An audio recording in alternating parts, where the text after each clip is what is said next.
感知中国力量军事纪实。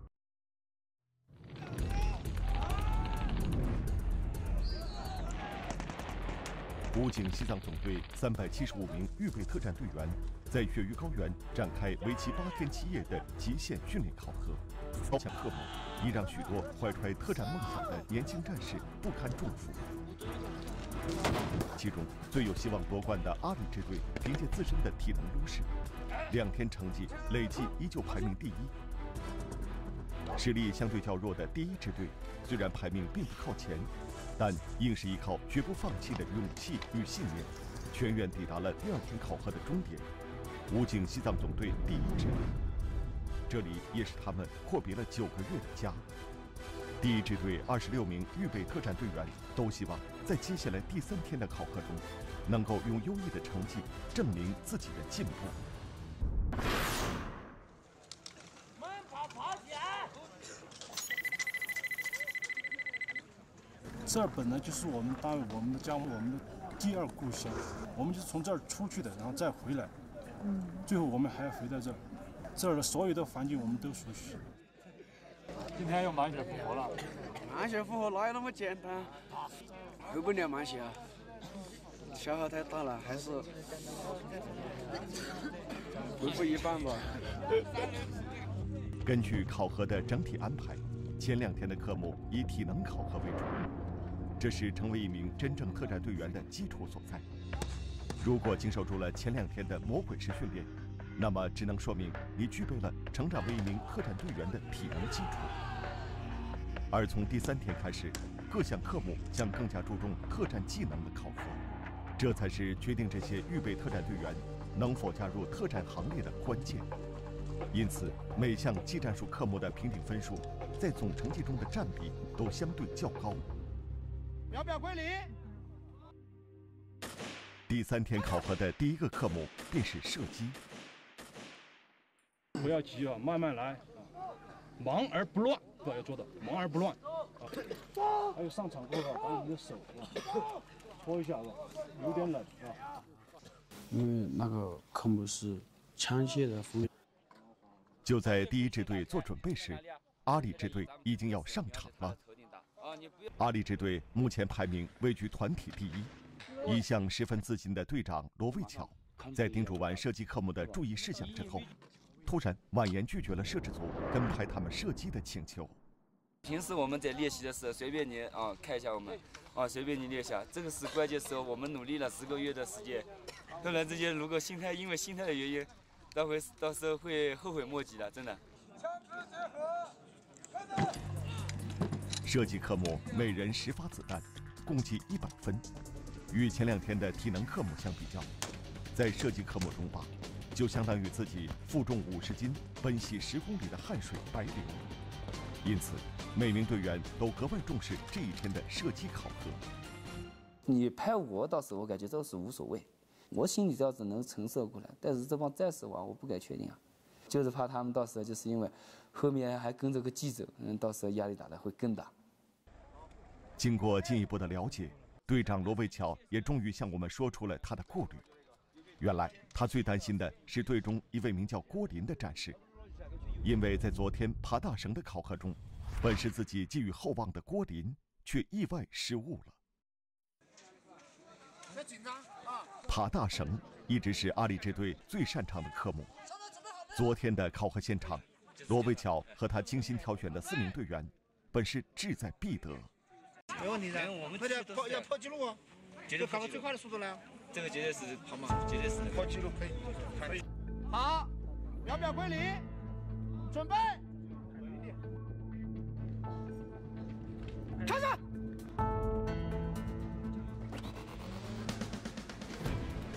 快！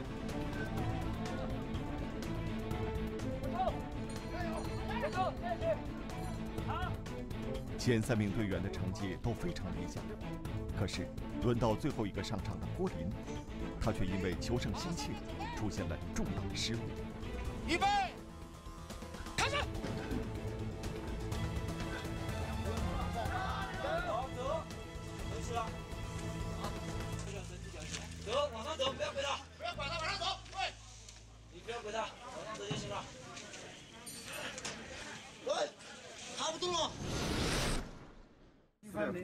251。2个400位。104秒46。这是一个大失误，肯定就是成绩是最后了。最强项的一个科目拖到最后一个科目去，心里肯定多少有点不甘嘛的感觉。然而，极限考核的现场就如同真正的战场一样残酷，失败就是失败，没有任何理由可讲。于是，队长罗卫桥对于第3天的考核科目便更加重视起来。谨慎一点，小心驶得万年船嘛。好，继续。我们尊重你们，我们就在外面看。好，行。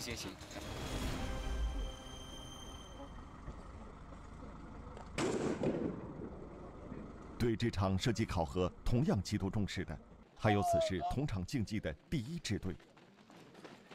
回到家里面压力更大，因为身边的战友兄弟都在旁边看着你。如果你没有取得好的成绩，人家怎么想你这9个月在干啥？考人员注意，枪声结合，开始。你去装那个枪的话，手僵硬根本就完成不了，因为他那个枪的零件也是太冷，感觉就像有冰一样。你就会感觉手上没知觉，不管怎么样，都感觉自己特别慢。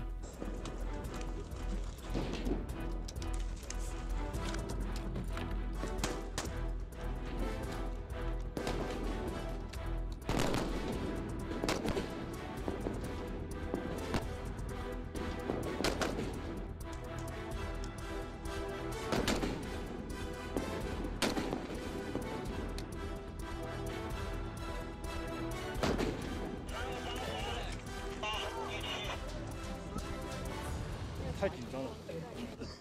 出什么情况了？子弹掉了。有哪些队员表现的比较好？像那个曹弟、谭毅，然后张永福，他们那个命中率都比较高，都达到了10发。然而，与冉浩、张永福同在一组的何明坤，走下场时却十分失落。打得怎么样？打得不好，很失望吧，出乎我的意料了，真的。平时从训练啊、打射击这种，从来没有说低于过6环、7环的这种，然后突然到考核的时候，只上了3环。听到对讲机爆靶的时候，我那是感觉整个人都崩溃了那种。也没出什么情况，不知道怎么回事。那这个分数会影响你得勇士吗？对，会影响。事实上，小小射击场仅仅是考核组一系列技战术考核的开始。这些预备特战队员们想要真正加入特战队的行列，还需要经受更加残酷的考验。刚刚毕业的大学生和已经参加工作的毕业生，那肯定不一样。预备特战队员只能说已经初步具备这个能力，但是还没有成为真正的特战队员的素质，还要经过反复的、长期的磨练，这样才能真正形成战斗力。刚刚完成射击科目的考核，预备特战队员突然接到下一步的行动指令：距离此处20公里外的武警哨所遭受恐怖袭击，预备特战队必须在1个小时之内解救被围困哨所。就在预备特战队员们急速赶往事发地域的途中，一系列的特情不断出现。那个反动面具太难受了，因为呼吸不过来，然后还得奔跑，那个汗就一直顺着那个脸流嘛，都看啥都看不清楚。虽然这是考核的科目设置，但是考核环境的布置却如同真正的战场，并且这些环节所有预备特战队员们之前毫不知情。视线很小，也不知道爆炸在哪个位置，反正它就是在你身边爆炸。经过染毒爆炸区，跑过河滩，翻过山丘，预备特战队员们终于在规定的时间之内赶到了补间战斗的科目考核点。虽说从这一天开始，考核组更加注重战术技能的检验，但是经过20公里的长途奔袭，在体能极度消耗之后，预备特战队员们还能否顺利完成既定的特战任务？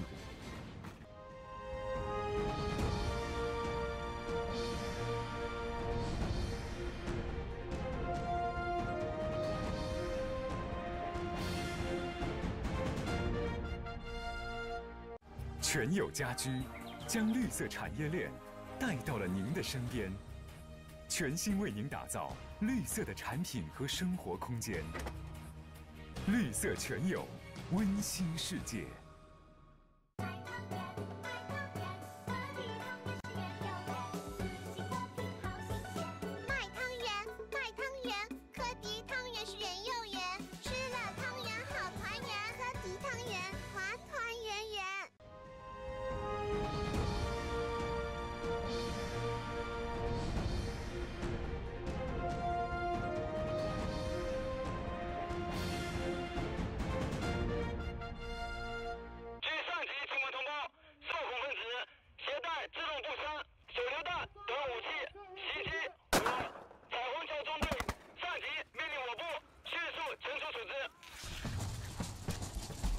记住，直接从那边翻进去，他在山上给我追，走。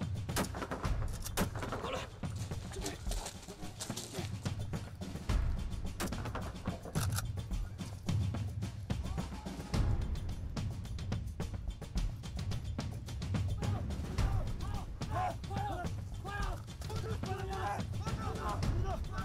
哨所飞机被成功化解，然而任务并没有完成。最顽固的恐怖分子陶木逃窜到了旁边一处废弃的工厂里。战士们要佩戴红蓝对抗激光模拟射击系统潜入工厂。考核规定，他们要在10分钟之内找到并击毙恐怖分子。暴恐分子实施犯罪之后呢，很有可能逃入到厂区。这时候呢，就是锻炼我们特战队员能够迅速、快速抓捕罪犯、迅速锁定方位的这么一个过程。在工厂中扮演恐怖分子头目的是2名真正的特战队员，他们的特战技能在整个总队都名列前茅。阿里支队率先接受考核检验。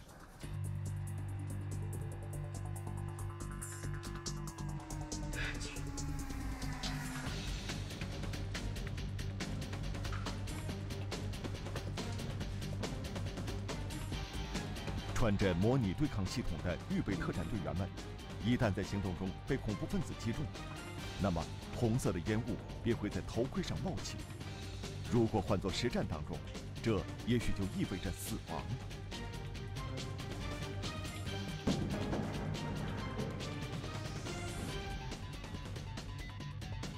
此前排除一切干扰因素的阿里支队，在射击科目中取得了接近满分的好成绩。然而，经过这一轮的检验，罗卫桥所在的小组却遭受了重大损失。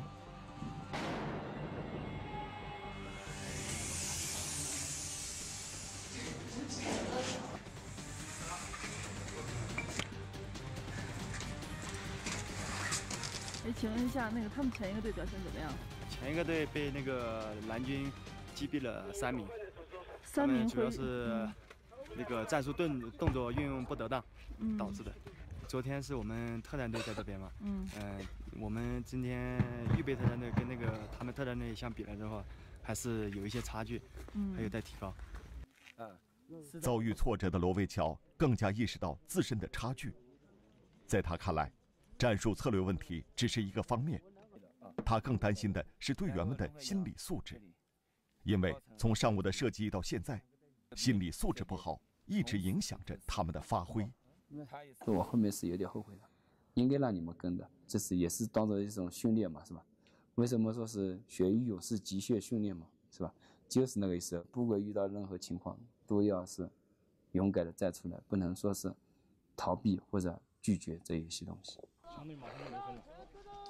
看到实力强劲的阿里支队都表现不佳，刚刚在射击考核中出现重大失误的何明坤，心里更加没底。有没有预料到是这样的结果？没有。1组5组左边，然后这边2组3组。对于那种完全陌生的楼，里面我们什么都不知道，就是说里面任何一个死角，或是任何一个角落，我们都不知道里面的情况是怎么样的。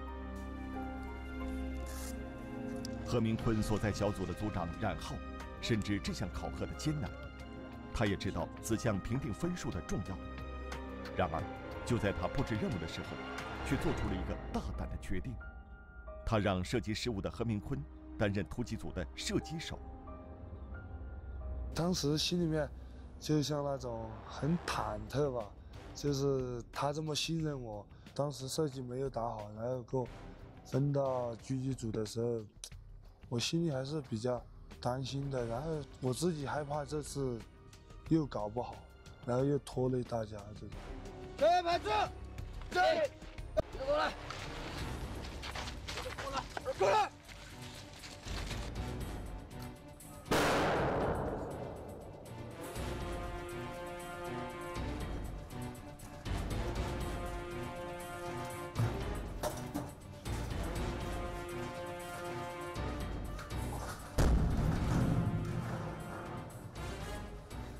感觉搞什么都使不上劲了这种，因为毕竟射击打得这么差，要去调整自己的心态，去完成下一个科目。当时状态都是有力使不上吧，就是这种。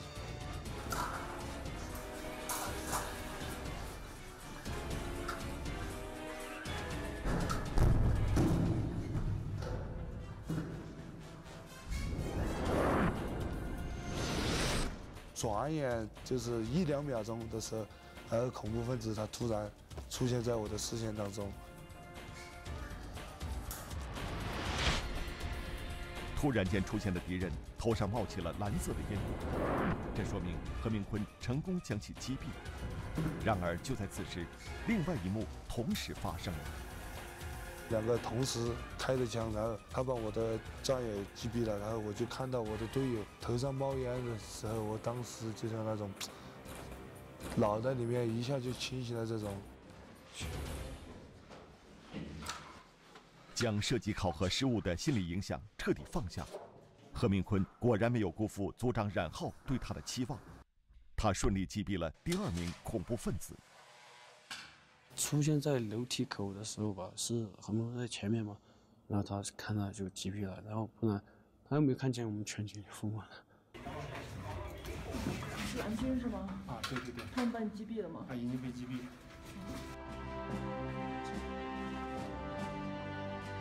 不管他考试的时候成绩打得再撇，我还是会无条件的去相信他，因为我们都是一起训练过来的嘛。不管在任何时候，还是会把后背毫无条件的交给他，这就是战友之间的信任。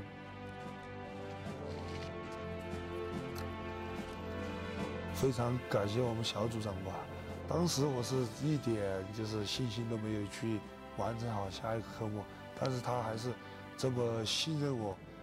当时如果是他不给我这个机会的话，也有可能在这几天的魔鬼周，我都不会从这个打射击这个状态中走出来吧。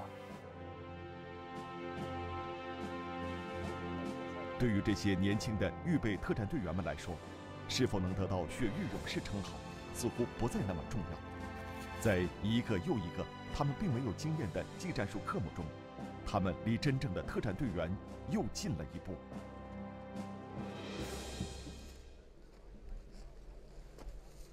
天色渐暗，第3天的考核将以野外生存科目作为结尾。太粗了，哪位？这个小的总分100分，浪费15扣10分，食物分配不均匀扣5分，清理现场不彻底扣20分，破坏树林为0分。现在又16分钟。虽然又是时间紧迫、规定诸多的考核科目，然而对于之前每天只能吃1块压缩饼干的预备特战队员们来说，当晚这项科目却更像是一种奖励。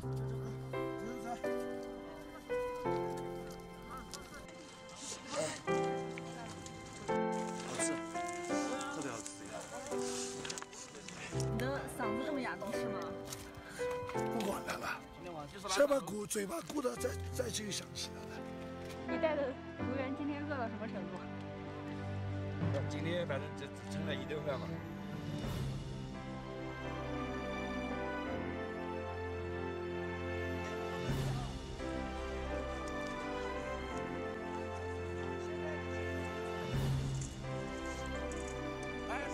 此时，每一堆火光看起来都像明亮的星星。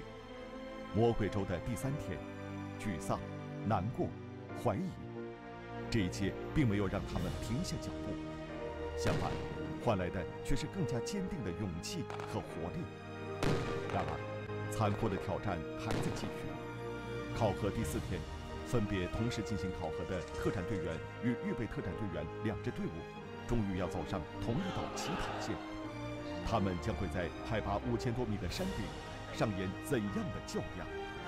明天同一时间，请继续收看《决胜雪域之巅》第4集。